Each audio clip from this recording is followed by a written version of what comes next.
Good evening, ladies and gentlemen. How many of you use Kubernetes in production here? Quite a lot. How many of you are release engineers here? Good. How many of you are only developers who never deploy code to production? Good. So you have a good mix. Good. Which is very good. This will make more sense when I come to this one. Now, assuming there are some assumptions here, okay? So before that, bio, don't worry about it. You can just scan it and you can get all the details.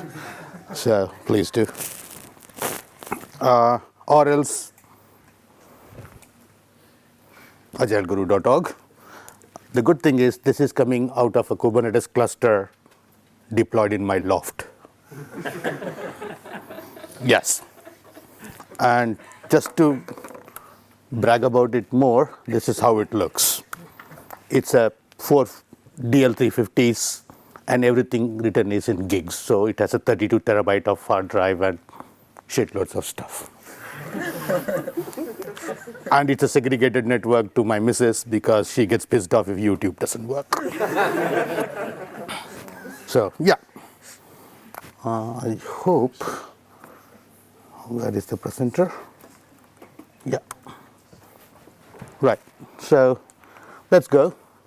Now, the topic was how do I have an application which is in VM based, or I want the agility in deployment, I want to be DevOps engineer, I want to have a title of DevOps engineer, I don't want to do deployments and so forth,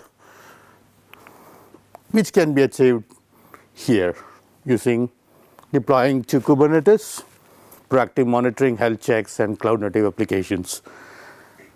Remember, what I'm showing here is what you should make changes in your applications to a little bit, not the whole thing. The example I'm going to take is, the good thing is Mr. Where is the bulb guy? Yeah, you, the static website. So I'm going to take that as an example, but I'm going to add a bit more dockering to it. Let's call it that way. And this is pure bullshit, by the way. Okay. So, of course, for everything we need to have a plan according to Terraform. Not that plan. This is execution plan. So, of course, you need a Kubernetes cluster, right? Else, but just please pay attention to this one a bit more in the later. Okay. Just assume it's a vanilla, normal Kubernetes cluster, whether it's deployed in GCP, AWS, or anywhere or on-prem, doesn't really matter. Just assume that you have something called a traffic ingress add-on in it. And of course, you have your firewall, security, HA proxy, and if it's an internal prem, and DNSs.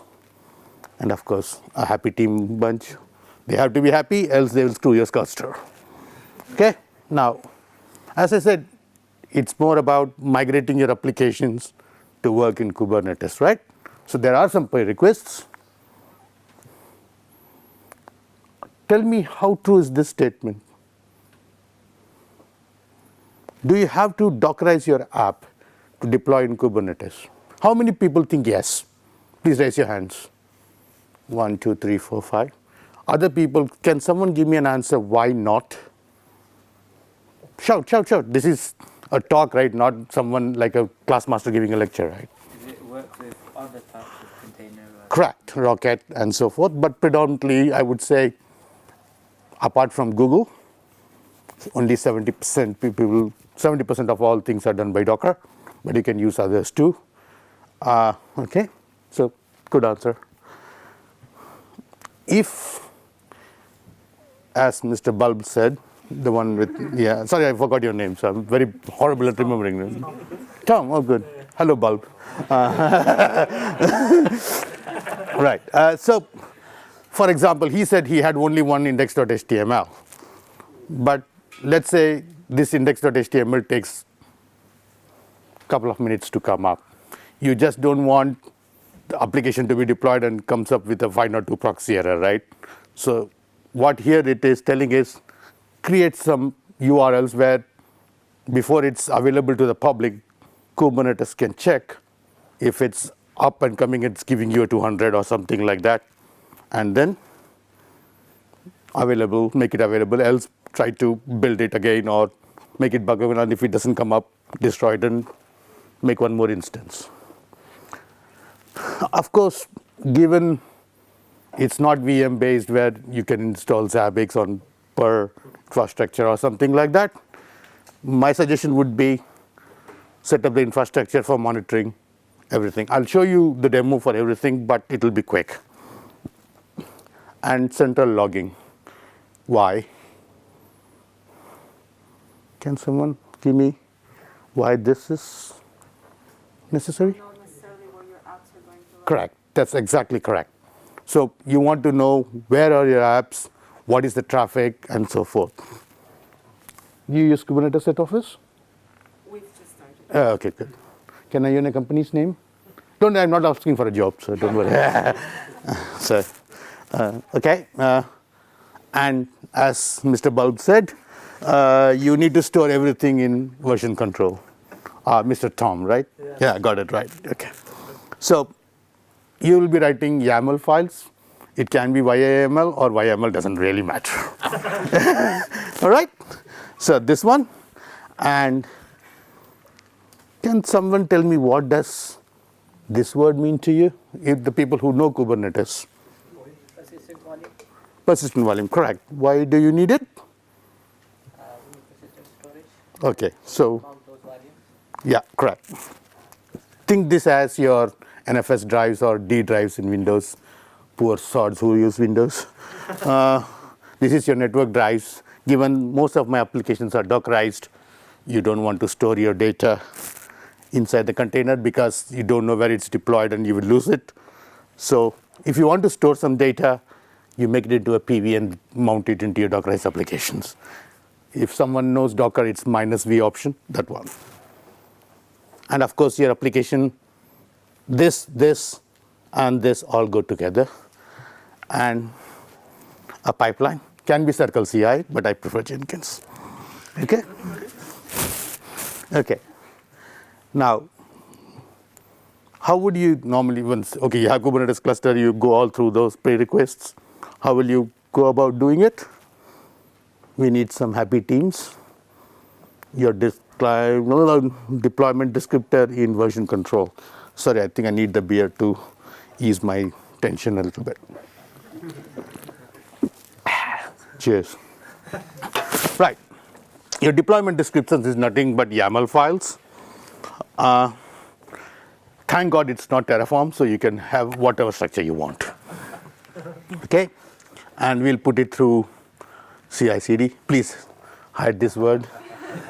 Circle CI can be there also, doesn't really matter. Right?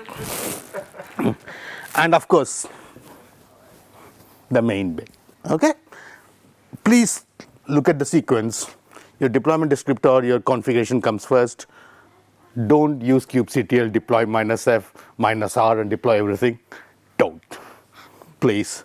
Because if there are some deep interdependencies, it will not flow. And debugging, if you're not experienced, is a pain in the ass. Sorry about my language.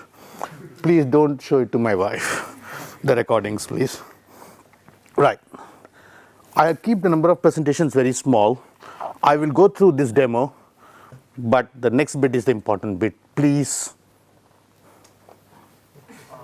ask for specific examples. Oh, how do I mount volume, or how do I create ingress, and so forth. Please ask that. That's the point of this presentation. All right, so I will go through the demo, and God, please work. Okay. Is it working? No. Yes. So the first part was my pipeline. So it is working. This is just an in-house tool we wrote to look at what are our deployments objects. For example, it tells me all the ingress controllers and pods and displayed. But I'm going to deploy it to my dev environment, so which is the default namespace. All right. So at the minute it's blank. But once the application is deployed, you will see some entries coming over there. When I went for monitoring, this is Grafana, and we use Prometheus to populate all of our metrics from the Kubernetes cluster and our HA proxy to send all the details to this one, so that when Tom comes and asks me, Guru, how many percentage of your requests are 200? I say, go and look at the dashboard, don't ask me. Okay, so this is how it works. Now, one of the things was, for example, I'll scroll down a little bit. It tells me I'm using 12% of my CPU, loft CPU, 70% of my loft memory, and it's 70 Mbps. So I think my wife is not watching movie at the minute. And disk usage is 1.9% because it's only consuming around about 20 gigs out of 32 terabytes because it's NFS and volume mount, so that it's RAID, so that you have DRs and failovers and so forth. And these are all metrics. Trust me, to get this thing done, it will take you only 1 day. If you have the right YAMLs, designing this is a piece of cake. The only thing which is not part of a Kubernetes cluster is this one. I have used Prometheus called Node Exporter to do that for you. So please ignore that for the time being. It is just for me to say if my 13 VMs are up or not. So please ignore that bit. Other things you can do as per your heart's content. And if you see, I have done the worst thing when I was learning is to put the database, it's a Postgres, using a PV. Thank God it's only for development purposes, so if I lose it, doesn't matter. Please do not do databases in Kubernetes. You will fall flat on your face. And I have lost 30 gigs of my data, so I had to recreate it, which was pain in the backside. All right, so this is your monitoring bit. This is one prerequisite to, this is your logs. So it's telling me, it's the same aggregation, but it's telling me per VM, blah, blah, blah, blah. And because you're using Kubernetes, you can use serverless. So if someone, AWS says, hey, you can't run server, you need to have a cloud to run serverless. No, you don't. You can write functions and run something using kubeless. But I'm diverging from my topic, so excuse me on that part. This is the same. I'm still using standard ELK stack. Nothing out of the ordinary. So now the demo starts. If you see dev dot something, page not found, that's my default error page. So it's coming as nothing. Okay, now, and you'll be asking Guru, oh, all this demo is good. Show me the code. So that's the code. So first, I'm not going to tell what pods and services and ingresses are. If you want to know more, please contact me or email me, please. Don't call my mobile. I will not pick it up. Unless it's my Wipro colleagues who are sitting here, which definitely I'll pick. All right. So what I have defined here is the example. If you look at this part, does this make sense to you all? Tell me for who doesn't make sense. Of course, for non-technical, I don't care. Does it make sense to you all? So it's saying, load this Docker image. When it starts, readiness probe is wait for 3 seconds and see, give an HTTP path 80 on local, by default it's localhost, and see if it's 200 is the default. If it's not there, it will not make this part of your service. It will try to create the object. It will wait for this time. And after initial 3 times, it will say it's crashed. So both are almost same. Then what's the difference between liveness and readiness? Anyone? Heartbeat, it's looking for something. Yeah, correct. So readiness is, once the application is up, it's defined. But every 15 seconds or something, it checks it. And if it says it can't do it itself, it will take down and create one more replica. Given that I have set the number of replica as 1, doesn't solve it, but you can have policies. I've made this simple for a particular reason. But if I say 1, it checks it. If it's not there, it will create one more instance and remove this. and the default policy is to rolling update. But if it's not working, you may get a 502 proxy error. Right, now the things you need to know is this one, labels, and this is your deployment, and this is your service. It's saying, hey, create a service name called www use node port, target port 8080, and please take all the pods which match this one and then make it into a service. It's a layer 4 or layer 7? Come on, networking guys. It's a layer 4 because it doesn't pass any headers, it's literally 4. Okay?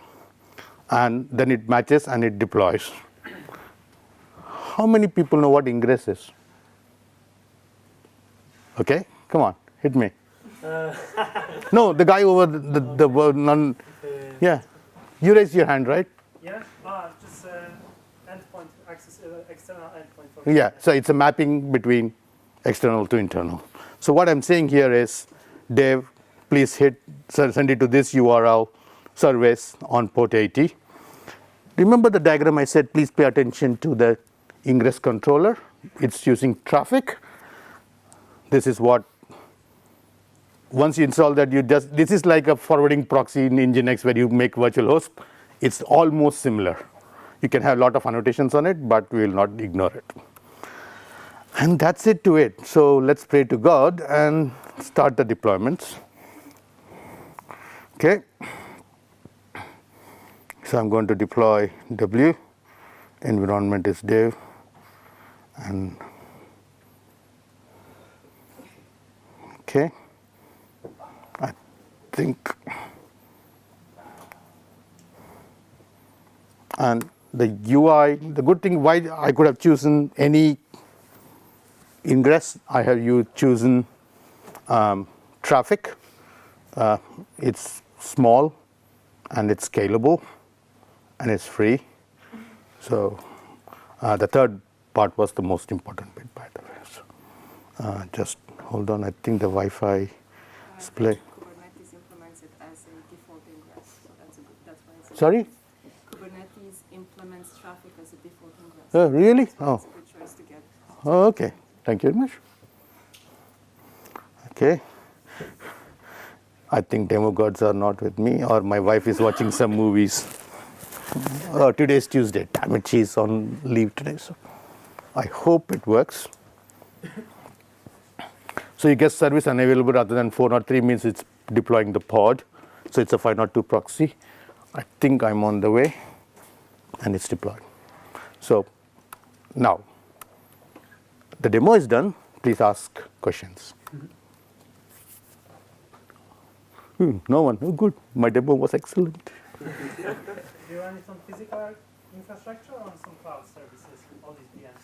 This VM is in my loft. I have 8 DL350s in my loft, so it produces so much heat that I don't have to turn on the heaters. And I get a huge electricity bill, which I mail it back. It definitely needs a switch to bulb. Come on, man. Yeah. How much discount do I get? Yeah, it runs 8 DL350s. I used to run 12. I decommissioned 4 before I migrated to Kubernetes because using VM, I was partitioning it to 1, but I then removed it, and now it's clustered. The usage, it's still 20-30%. So if bulb doesn't give me a discount, I may decommission 1 or 2 more. The thing is, I created 4 because I wanted to practice Chaos Monkey. So once in a while, I tell my daughter to go and pull the cables or pull off the switch. And if she manages to bring down my side, she gets rewards. And last weekend, she got a MacBook Air. So it's bloody expensive for me, but I learned a lesson that your databases shouldn't be in PV. Make them into a separate class. Any more?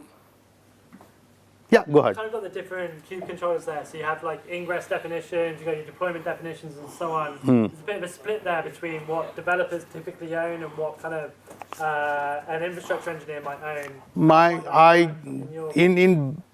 So in my current project, I work for a bank, so restrictions are there. Yeah. But in my previous place, every team had 3 developers, testers, architect, and at least one DevOps engineer sitting together in the team. And if someone says, Craig, Tom, I want to do some DevOps work, you're allowed to do it. But infrastructure-wise, merging to master was normally given to a DevOps person plus a tech lead, either of them. We don't create a difference between a DevOps engineer as long as they know what they're doing. And in my previous place, thank God we had our own data center, a proper one, not like mine. And we gave them a cluster to play with. Worst case, if it goes down, we just clean it using Ansible and give them the keys again. So playground was given. Of course, it was nowhere near production because Mr. Volkswagen will get upset. Any other questions? Yeah, I have a question. So I'm just curious if, let's say, if you have some sort of set of services for which you need to have quite an extensive configuration in Kubernetes. Do you have some, I don't know, recommendations or best practices on how to template your service? Okay, yeah, you can, depends. For example, in my case, I have only 30. So it's all right. So are you comfortable doing all those by hand? No, because only 5 of them changes at a time. Most of them are infrastructure like PV, which never changes. In that case, you can use templating something called Customize, which is not C, K. It's a templating engine. Instead of variable, it do the substitution. So you create, and it creates, you call template, and you pass in the variables. It's like Ansible, almost, and it creates YAMLs for you. So templating is there. There are loads of them. If you search Google for awesome Kubernetes, no, it's a repo. It's the most famous one. It's called Awesome Kubernetes. It has all the tool sets, UIs, and listed. You can spend a year doing research on that one. So awesome Kubernetes is the one you can use. I'm curious because certain people in our company use, let's say, Helm. a particular, Helm. Helm. I hate Helm. I hate Helm because it is so abstracting that sometimes I want to change something. I do not know where this freaking variable is being used. So I just don't like it, but it's my personal preference. Maybe my manager who's sitting somewhere, where is he? Thank God. So he will not shout at me. Thanks. Anything else? Yeah. You spoke a little bit earlier about the liveness and the readiness probes. One gets fired during the startup cycle of the container, the other one is like heartbeating the service. It's just not okay. What are some best practices for each of those probes? Normally I keep both the same. Yeah. If it's a Spring application, the actuator / help, info, normally it helps. But I also, if it's for static websites, this is more than enough. But if it's like a Spring-backed application, readiness will be something like you start up your application, it's a controller where it will check, can I connect to my downstream systems or not? But liveliness will be that one. Readiness will be then. Because now I have checked that my downstream systems are working, liveness will be, is my controller working okay? Or some kind of, not hard check, a soft check. That's what some of the terminologies I used to use. But I said, each microservice is so different, you cannot stereotype them, let's put it that way. It all depends on your applications and your need, as they call it. Yeah, go ahead, sir. So would you recommend having different clusters for different environments or segregating environments inside one cluster somehow? How much money do you have? Give me a figure. Right? Okay. If you have 6 million, I would suggest